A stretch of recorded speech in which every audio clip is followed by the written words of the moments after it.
Yo, I am not a professional tile setter.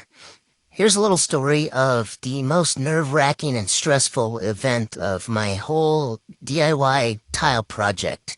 Here I am putting in the last tiles in the kitchen, which has an island. You can see it there with those drawers. And the most stressful point in my whole experience is, was this going to match up? So I started here, and I tiled all the way around the island here. And I had to keep everything straight, to keep all the grout lines consistent.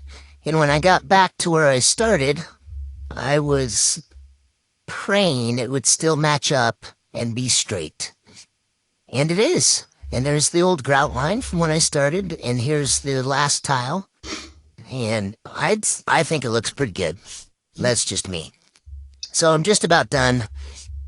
Got this huge room, did these hexagons on each doorway, the front and rear doors, and I have that little strip of orange left to tile.